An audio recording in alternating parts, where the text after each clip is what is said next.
Hi, welcome to New Union Kindergarten. I am one of the kindergarten teachers here. My name is Mrs. Weaver. And I am Miss McNeese, one of the other kindergarten teachers. We are creating this video to give you some information about kindergarten and what to expect. And we are social distancing and wearing our masks. So, doors open at 7 o'clock. You will enter from the back of the building, come down Brandon Road, turn by the playground in the new construction, come up through there, and there will be people out there to check temperatures of your children before they get out of the car. So when you pull up with your child, please wait in the car until someone has checked their temperature before they get out of the car to come into school. Once your child arrives at school and enters the building, they will be able to go to the gym and set their backpacks down, and then they can go eat breakfast. If they already ate breakfast at home and they're good, then they will sit in the gym with their grade level.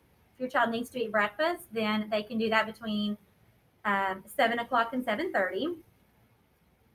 At 7:30, the classrooms open and students come to the classrooms, and 7:50 is the official start of school. So if your child is not in their classroom by 7:50, they will be considered tardy, and a parent will have to sign them in. You will have to send a excuse note written out for why your child was tardy.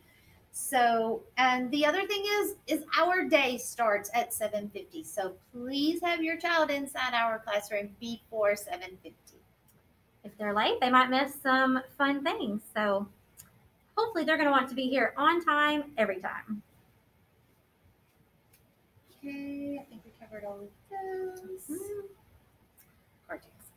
So each family will be assigned a specific car number that is unique to your family. And if you have an older sibling, then you already have a car tag number. Some of you already picked one up at registration day. And if you did not, you will be receiving one.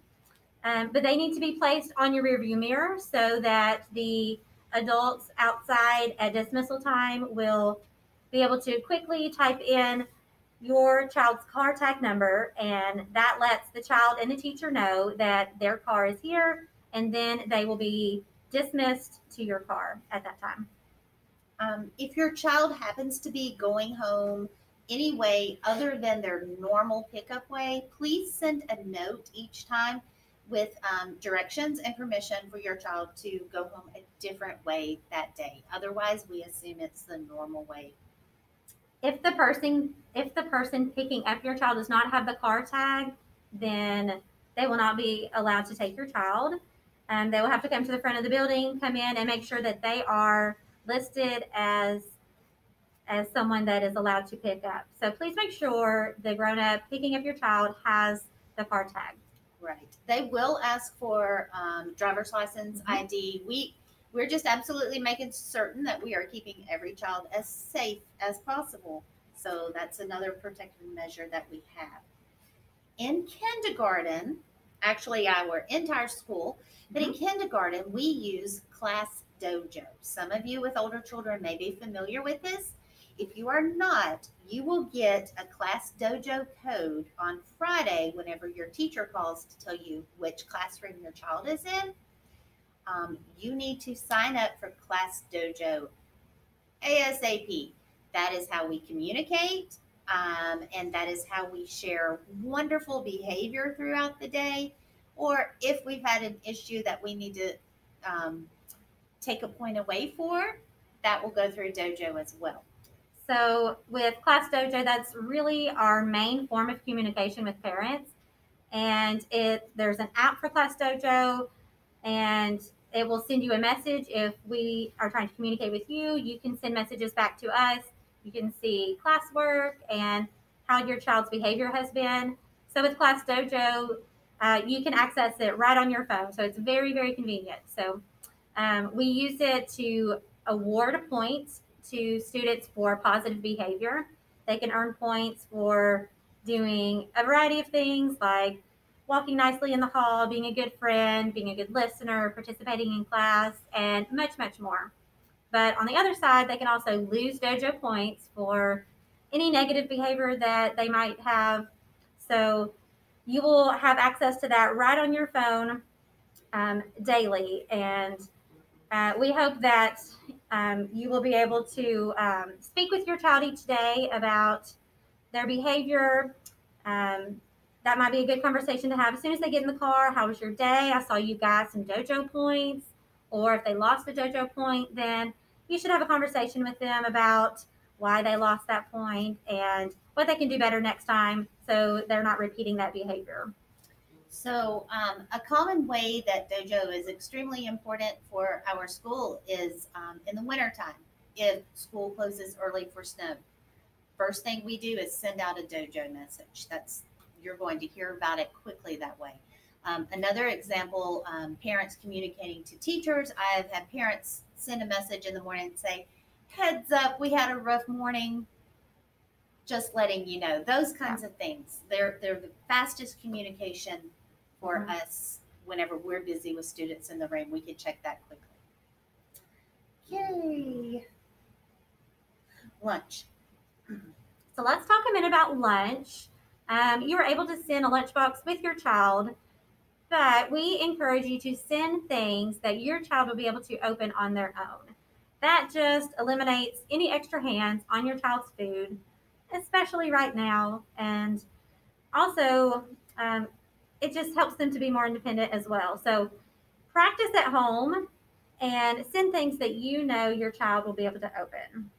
Right. For example, with the bag, one of the things we teach is how to pinch it on each side and pull it apart to open it. Make sure they know how to do that. Yeah, you could go ahead and be practicing those things and putting the Capri straw in, just anything that you plan to send in your child's lunch. Go ahead and practice to make sure they're able to open those things on their own.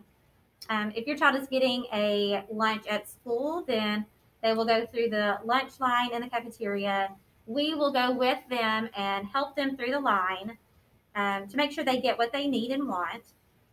And also, they have the opportunity to buy extra things at lunch. A regular lunch costs $2.25, and breakfast costs $1.25. And if you want your child to be able to purchase extra things, they could get juice, water, chips, cookies, Capri Suns, fruit roll-ups. There's a lot. Yeah, there's some extra snacks, but they will need extra money in their account to be able to do that. And there's an app for that, My School Bucks, and you can track what your child is spending and load money in their lunch account. And you guys will get more information on that. But if there are special directions for your child's lunch, like you don't want them to buy any extras or maybe one extra item a day, ice cream once a week or on Friday, then let us know about that. Send us the Class Dojo message or write us a note, and we can let the cafeteria staff know that, and they will put that in their system. And when your child is purchasing lunch, they'll get that note and make sure they're not overspending at lunch.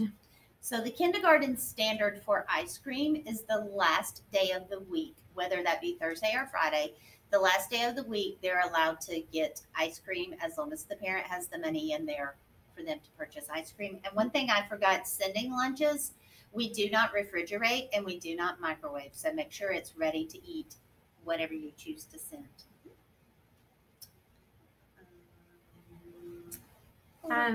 Snack. Yeah, you can do folder. Folder, snack. I'll do snack real quick, and then we'll go to folder. So snacks. Each day, we ask that you send a small snack for your child.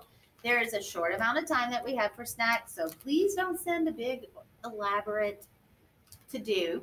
Also, they have to be able to open it themselves, something simple. So this is an example, just a little bag of graham cookies, just a small bag. One is plenty, and plain water. Plain water is all that's allowed in the classroom, which we need to talk about that too. So your child will be able to bring a water bottle. We would like a non-spilling water bottle. So not just a plastic bottle with a twist lid. Those, the kids can't get the lids on straight and they tip over and spill. So send a cup that will not spill if it gets knocked over, and that the child can easily open and close the lid. And we prefer their name to be on their water bottle as well, to make sure in case two of them bring in the same way. So if they have a water bottle, they'll be able to go fill it up at the water fountain water bottle system, so that they're not using the regular water fountain. That'll cut back on germs. Yes, definitely. Okay, folders. So this is our daily folder that will be coming home each day with your child. And this is another form of communication. Inside we have an area called Left at Home. This will be finished work or notes that do not need to come back to school. The finished work will be here, and it's a great idea to talk with your child about the work that they did at school, discuss it, ask them what they did, and that way you're keeping track with what they're doing and how they're doing, and watching how they're progressing also. And then on the other side is Bring Right Back to School. So anything that we need to come back to school will be on this side, such as homework or notes that need to be signed and returned will be on this side. There's also other pockets that could have other things. So just check the folder every day. Remove any papers that do not need to come back to school. This is a great form of communication also. So check the daily folder every day. Please. Yes, and like she said, remove the things that need to stay at home. That's important. That's important to do. You will need to provide a parent or doctor note anytime your child is late, checks out early, or is absent. Okay, because of the current situation, we do not know how long we will be in school or what the schedule is going to be like. So it's really important that you get Class Dojo. We have also created a Google site where we will be loading lessons and videos and other important information that you will need if you're doing virtual learning or if we go to distance learning and your child is learning from home. And I think that gets us started. Welcome to 2020 kindergarten.